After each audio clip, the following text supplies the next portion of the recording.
بسم اللہ الرحمن الرحیم۔ میں محمد امجد پرویز ریٹائرڈ ڈسٹرکٹ سیشن جج آپ سے مخاطب ہوں۔ میری تعلیمی قابلیت ایم اے انگریزی ادب LLB LLM ہے۔ عدلیہ میں تقریباً 35 سال میں نے مختلف حیثیتوں میں کام کیا ہے بطور جج۔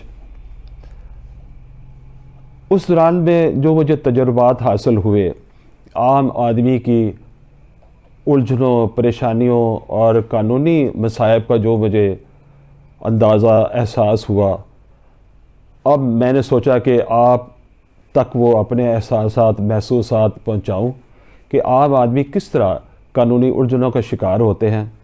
عام آدمی کو قانون کا علم نہیں ہوتا، اس لیے وہ اپنی بہت سے نقصانات اپنی پراپرٹی کے، اپنی ذات میں، اپنی شہرت میں اور اپنی مختلف اثاثوں میں وہ عام آدمی نقصان برداشت کرتے ہیں۔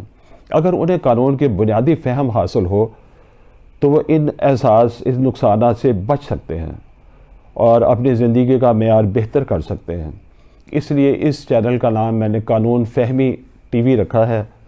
اس کے ذریعے میں کوشش کروں گا کہ زندگی کے عام مسائل پر قانونی جو پریشانیاں، الجھنیں پیدا ہو سکتی ہیں، اس پر میں اپنی رائے دوں، اس پر بحث کروں اور آپ کے سوالوں کا جواب دوں۔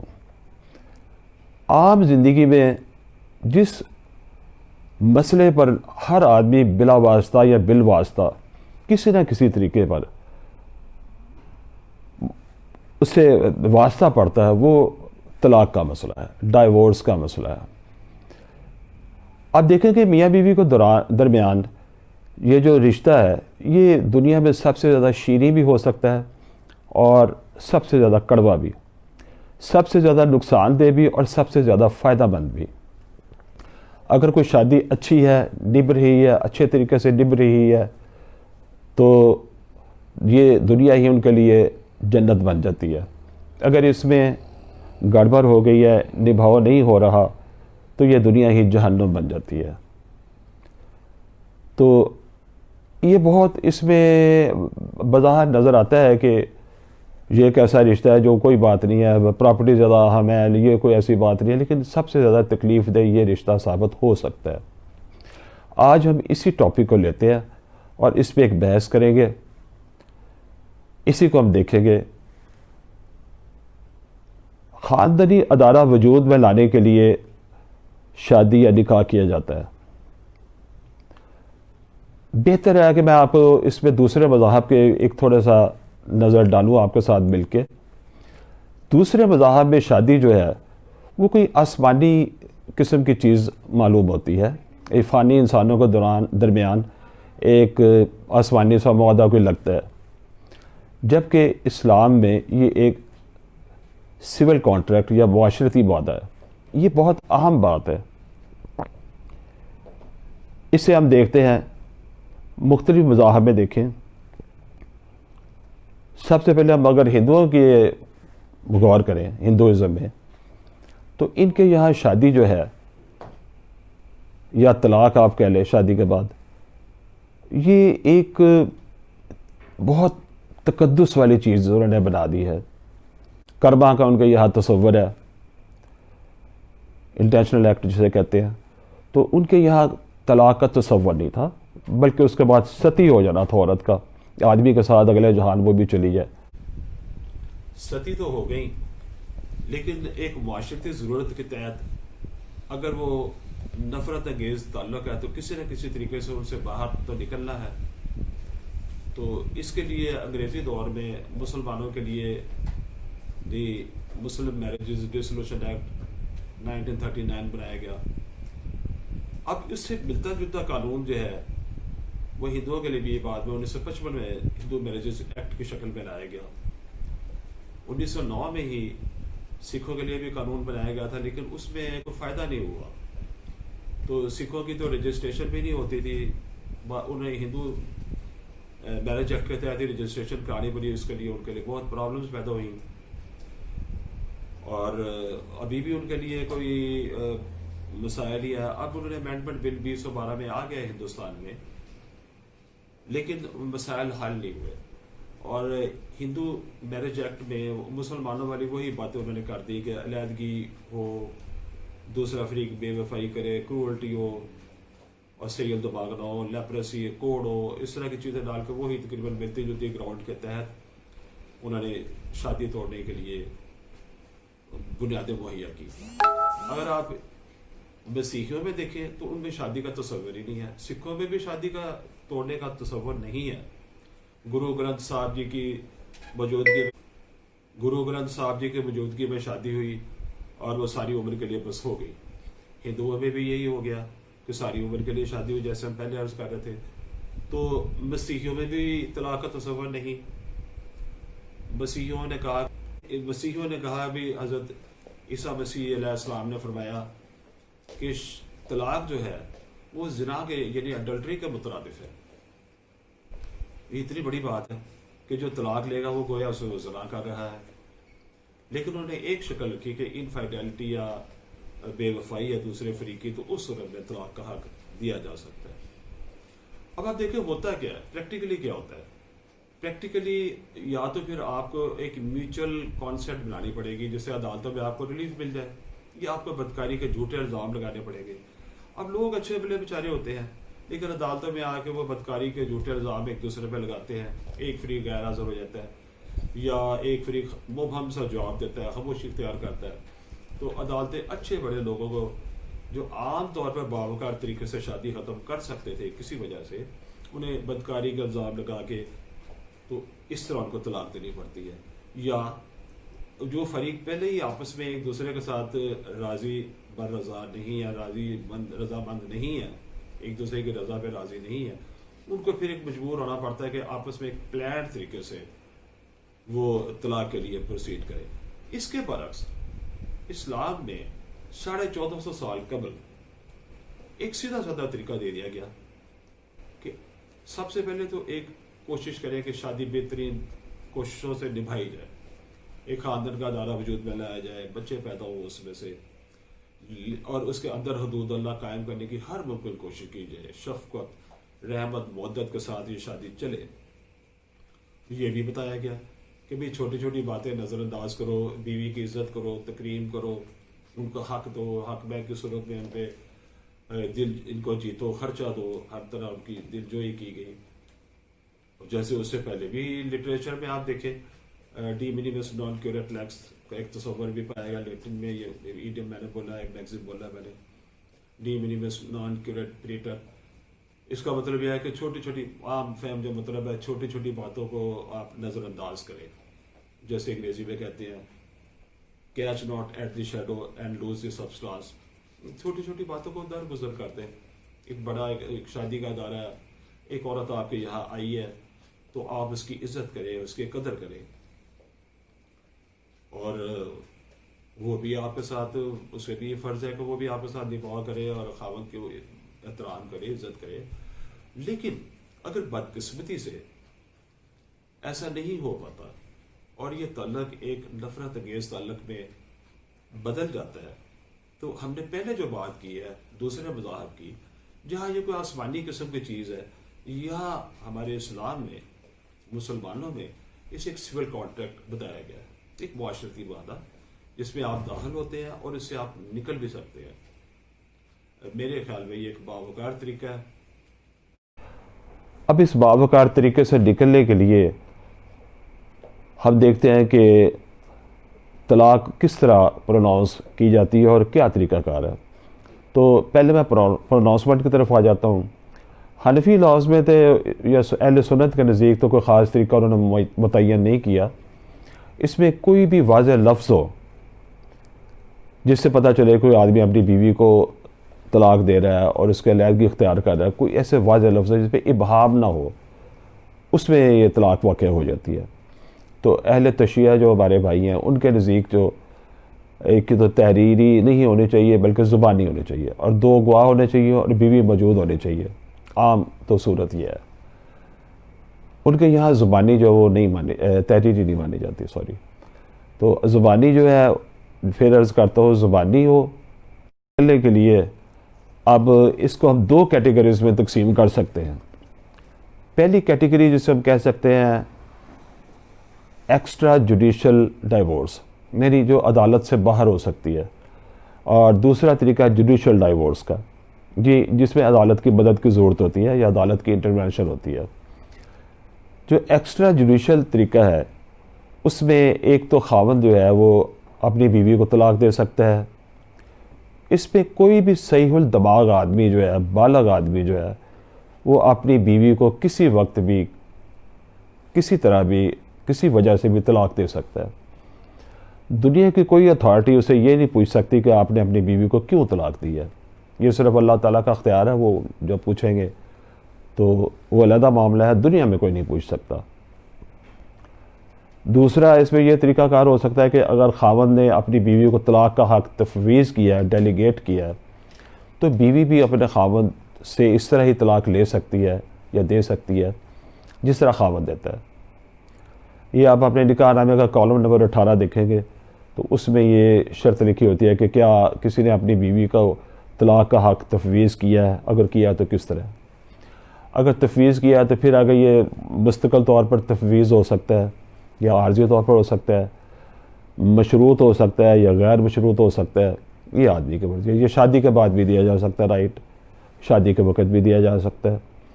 اور دوسرا طریقہ یہ ہے کہ عورت اپنے خاوند کو طلاق اس طرح ہی دے سکتی ہے جس طرح آدمی نے دی ہے۔ یہ ایکسٹرا جوڈیشل طریقہ میں بیان کر رہا ہوں۔ اس کے بعد یہ ہے کہ باہمی رضامندی سے وہ خلا آپس میں کر لیتی ہے، عدالت میں جا کے خلا نہیں، باہمی رضامندی سے خلا۔ اس طریقہ کار کے تحت عورت ایک آفر کرتی ہے کہ میں آپ کو فدیہ میں، رینسم میں اور خلا کے عوض یہ چیز آپ کی دیتی ہوں، حق میں واپس کرتی ہوں، یہ دیتی ہوں، آپ میرے طلاق دے دیے مجھے۔ تو ایک آفر ہوگی عورت کی طرف سے، ایک وہ اس نے بدل یا رینسم بتا دیا کہ میں آپ کو یہ دے رہی ہوں۔ تو تیسرے نمبر پر اگر وہ خاوند جو ہے وہ اس کو ایکسیپٹ کر لیتا ہے آفر کو، تو یہ مکمل ہو جائے گا۔ لیکن اس صورت میں پھر اس کے لیے چیئرمین یونین کونسل کو نوٹس تو دینا پڑے گا، ورنہ وہ کاروی ڈاکومنٹڈ نہیں ہوگی۔ لیکن یہ ایک تیسرا طریقہ ہے۔ اس کے بعد کچھ طریقے 2-3 ایسے ہیں جو برے اسکیر میں تو اتنے نہیں کامن نہیں ہیں، لیکن بہرحال شریعت میں وہ ہے۔ جیسے الہ ہے، الہ میں وہ آدمی اپنی قسم کھاتا ہے کہ 4 ماہ تک اپنی میں بیوی کے پاس ہم بستری نہیں کروں گا، جاؤں گا نہیں، اور وہ 4 ماہ گزرنے دیتا ہے تو اس میں دوران رجوع نہیں کرتا، تو اس کے 4 ماہ کے بعد یہ بھی ایک طلاق جو ہے مکمل ہو جاتی ہے۔ زہار ہے، زہار میں آدمی اپنی بیوی کے جسم کے کسی حصے کو یا بیوی کو اپنی بہن یا ماں یا کسی اور محرم رشتے سے تشبیہ دیتا ہے، تو 4 مہینے گزر جاتے ہیں اور رجوع نہیں کرتا اس میں بھی، تو وہ بھی طلاق جو ہے اس میں مکمل ہو جاتی ہے۔ اس کے بعد لیان ہے، لیان کی کارروائی جو قاضی کے پاس ہوتی ہے، اس میں یہ بھی ایک عدالت کے باہر طریقہ ہو سکتا ہے، وہ بعد میں یہ بھی ڈسکس کر لیں گے۔ مباہرات ہے، مباہرات میں آپ دیکھیں کہ میاں بیوی باہمی طور پر یہ کہتے ہیں کہ بھی ہم یہ شادی نہیں چلا سکتے، ایک دوسرے کو اظہار کرتے ہیں کہ نہیں یہ کام نہیں ہم کر سکتے، چلا نہیں سکتے، تو باہمی رضامندی سے بھی بغیر عدالت میں جائے اس طرح بھی طلاق ہو سکتی ہے۔ دوسرا میں نے جو عرض کیا ہے وہ جوڈیشل ڈائیورس ہے۔ یہ مسلم میریجز ڈسولوشن ایکٹ 1939 کے تحت عورت عدالت میں جاتی ہے، کچھ گراؤنڈز اس میں ہم جیسے بعد میں ڈسکس کریں گے، تو اس طریقہ کار میں عدالت سے ایک عدالتی ڈگری عورت لیتی ہے، یہ جوڈیشل ڈائیورس کہلاتی ہے۔ اب ہم اس میں دیکھتے ہیں کہ طلاق کے الفاظ کیا ہیں جس طرح آدمی اپنی بیوی کو طلاق دے سکتا ہے۔ اہل سنت کے ہاتھ طلاق کے جو الفاظ ہیں وہ کوئی اتنے متعین نہیں ہے۔ کوئی بھی طریقہ کار جس میں کسی آدمی کی نیت واضح ہو کہ وہ اپنی بیوی کو طلاق دے رہا ہے، علیحدگی چاہتا ہے، ختم کر رہا ہے شادی کا دائرہ، وہ تسلیم کر لی جاتی ہے۔ اہل سنت کے یہاں اور حنفیوں کے یہاں اگر جبر کے تحت طلاق دی جائے تو وہ بھی طلاق واقع ہو جاتی ہے، لیکن مالکی، شافعی اور حنبلی جو ہے وہ اس کو نہیں تسلیم کرتے۔ اسی طرح ٹھٹا بازی میں جیسٹ جسے کہتے ہیں، یا خود ہی نشہ لے کے جو طلاق کوئی آدمی دیتا ہے تو وہ بھی واقع ہو جاتی ہے۔ تشیع میں طلاق دینے کے لیے یہ ضروری ہے، ریکوائرمنٹس یہ ہیں کہ وہ زبانی ہو، اور اس میں ٹیکسٹ جو ہے، متن جو ہے طلاق کے الفاظ کا، وہ عربی میں ہو، اور اس میں 2 گواہ موجود ہو اور بیوی حاضر ہو. یہ ایک نارمل طریقہ ہے. اگر کوئی آدمی کسی وجہ سے زبانی طلاق دینے کا قابل نہیں ہے کسی بھی وجہ سے، تو پھر وہ تحریری بھی ہو سکتی ہے. اور اگر بیوی حاضر نہ ہو تو پھر یہ 2 گواہوں میں موجودگی میں یہ تحریر کر کے تو بیوی تک ارسال کی جا سکتی ہے. یہ بھی طریقہ کار اس میں ممکن ہے. یہ تو ہوا الفاظ جو طلاق ہے، یعنی اہل سنت میں کوئی خاص طریقہ کار متعین نہیں ہے. بعض دفعہ کہہ دیا تھے کہ ماضی کا صیغہ ہو اس میں، اور مطلب یہ ہے کہ کسی طریقے سے لفظ اس کے واضح ہو، نیت واضح ہو. اور اہل تشریح میں نے عرض کیا کہ یہ طریقہ کار ہے. اب طلاق جو ہے اس کی ہم کیٹیگریز جو ہے وہ دیکھتے ہیں. یہ 2 کیٹیگریز میں طلاق جو ہے اہل سنت کے نزدیک بانٹی جا سکتی ہے. ایک طلاق سنت ہے، ایسا طریقہ جو حضرت محمد صلی اللہ علیہ وسلم پیغمبر اکرم نے ارشاد فرمایا. اور دوسرا طلاق بدعت جو بعد میں ایک ایجاد ہوا ایک ضرورت کے تحت. پہلا جو طریقہ کار ہے اس کو ہم مزید 2 کیٹیگریز میں تقسیم کر سکتے ہیں. طلاق سنت جو ہے یہ شیعہ اور سنیہ کے نزدیک، دونوں کے نزدیک یہ طریقہ جو ہے وہ اسے تسلیم کرتے ہیں. طلاق سنت میں ایک طریقہ جو ہے احسن ہے اور ایک طلاق حسن ہے. طلاق احسن میں آدمی اپنی بیوی کو طہر کے بعد بغیر ہم بستری کیے ایک طلاق دیتا ہے، اور اس کے بعد 3 طہر اس کے گزرنے دیتا ہے. جو ہی تیسرا طہر گزرتا ہے وہ طلاق مکمل ہو جاتی ہے. یہ ایک طلاق ہوتی ہے لیکن مکمل ہو جاتی ہے. اس کے بعد میاں بیوی جو ہے ان کے درمیان جو رشتہ ختم ہو گیا اور عورت کسی جگہ بھی شادی کے لیے آزاد ہو جاتی ہے. اس کا فائدہ کیا ہے؟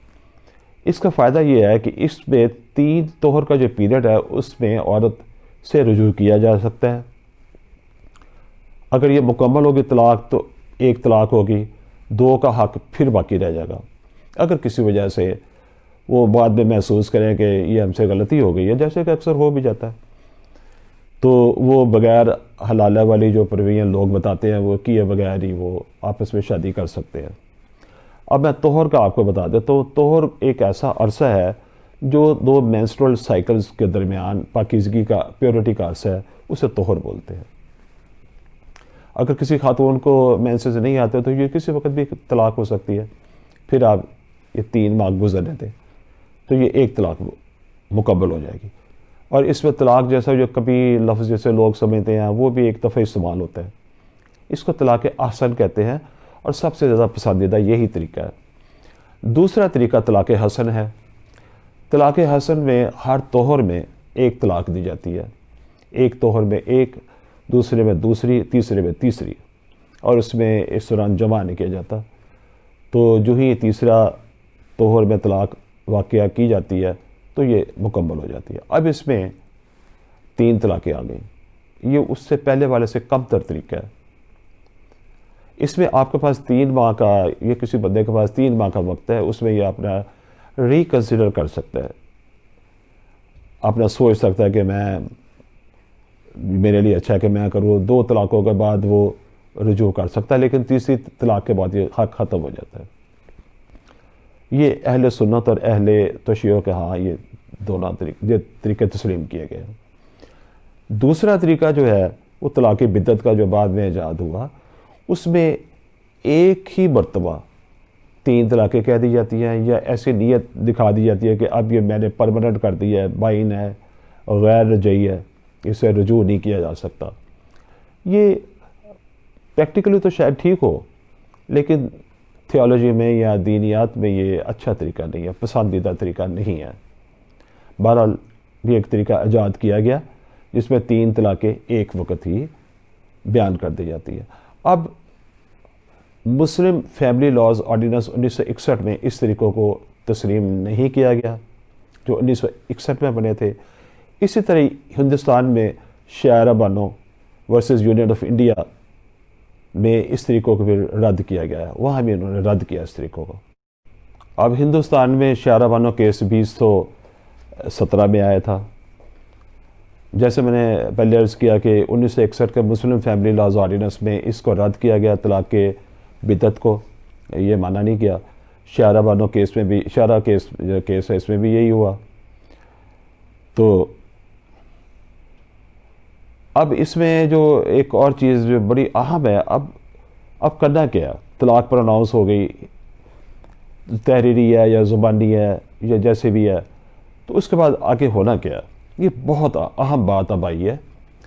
اس میں 1961 کے مسلم فیملی لاز آرڈیننس کے تحت دفعہ 7 کے تحت اب یہ ضروری ہے کہ جو ہی کسی نے طلاق پروناؤنس کر دی ہے کسی بھی طریقے سے, تو وہ چیئرمین یونین کونسل کو اس کا نوٹس بھیجے گا اور اپنی بیوی جو ہے جس کو طلاق دی ہے اس کو نقل دے گا. یہ بہت اہم ہے. اگر کوئی آدمی اپنی بیوی کو نقل نہیں دیتا یا چیئرمین یونین کونسل کو نوٹس نہیں دیتا تو اس کی ایک سزا ہے. نوٹس نہ دینے کی سزا جو ہے وہ 1 سال تک قید اور 5,000 روپے جرمانہ تک ہو سکتی ہے. اب چیئرمین یونین کونسل جو ہے وہ جب نوٹس ملتا ہے ان کو تو وہ 30 دن کے اندر ایک ثالثی کونسل بناتے ہیں. ثالثی کونسل مصالحت کی کوشش کرتی ہے, میاں بیوی دونوں سائڈوں سے کچھ بندے لے کے کرتی ہے. نوٹس دینا ضروری ہے. اگر نوٹس دینے کے بعد کوئی وہاں حاضر نہیں ہوتا تو کوئی فرق نہیں پڑتا. وہ 30 دن کے بعد جب 90 دن کا عرصہ گزر جائے گا تو وہ طلاق جو ہے وہ خود بخود مؤثر ہو جائے گی, سرٹیفکیٹ کی بھی ضرورت بھی نہیں رہتی. لیکن اگر نوٹس ہی دیا گیا تو گویا ایسے جیسے طلاق کا عمل میرے نزدیک شروع ہی نہیں ہوا اس ملکی قانون کے تحت. اب اس کے بعد وہ جو طلاق ہے وہ 90 دن تک مؤثر نہیں ہوگی. اب اگر عورت حاملہ ہے تو بعض لوگوں میں یہ غلط فہمی ہے کہ حمل میں تو طلاق ہو ہی نہیں سکتی. یہ ایک بہت بڑی عوام میں غلط فہمی پائی جاتی ہے. طلاق واقع ہو جاتی ہے لیکن مؤثر نہیں ہوتی ملکی قانون کے تحت. مؤثر تب ہوگی جب 90 دن کا عرصہ گزر جائے یا حمل جو ہے وہ وضع حمل ہو جائے, بچہ پیدا ہو جائے, دونوں میں سے جو بعد میں عرصہ آئے اس کے گزرنے کے بعد طلاق مؤثر ہو جاتی ہے. واقع پہلے ہو گئی لیکن مؤثر تب ہوگی جب وضع حمل ہو جائے یا 90 دن کا عرصہ جو بھی لیٹ ہو وہ گزر جائے. ایک اور بات جو بڑی اہم ہے وہ یہ ہے کہ لوگوں میں حلالہ کا ایک تصور پایا جاتا ہے. اب اس میں اگر تو پہلی طلاق ہے اور وہ مؤثر ہو گئی تو اس کے بعد حلالہ کی ضرورت نہیں ہے ملکی قانون کے مطابق. دوسری طلاق اگر کسی وقت دوبارہ ہوئی تب بھی ضرورت نہیں ہے حلالہ کی. تیسری طلاق جب ہوتی ہے تو اس کے بعد حلالہ کی ضرورت ہوتی ہے. لیکن اس میں پھر ایک بات یاد رکھیے, حلالہ کو ہمارے بر صغیر میں بہت, بلکہ ساری دنیا میں, مسلم دنیا میں, یہ لوگوں نے اپنے مقصد کے لیے اس کو بہت غلط طریقے سے انٹرپریٹ کیا اور اس کو عمل کروا رہے ہیں لوگ. اب تو پروفیشنل حلالہ والے بھی آ گئے ہیں میدان میں. حلالہ جو ہے اس پہ اگر پلانڈ ہو, یہ پلانڈ نہیں ہو سکتا کہ آپ یہ پلان کر کے کریں گے یہ پہ حلالہ کریں گے اور پھر یہ چھوڑ دے گا تو اور اس کے بعد وہ اپنے پہلے خاوند کے پاس جانے کے لیے ہو جائے گی. اللہ اور اللہ کے رسول نے پلانڈ حلالہ کرنے والے پر لعنت فرمائی ہے. ایسا نہیں ہو سکتا کہ حلالہ ہو پلانڈ.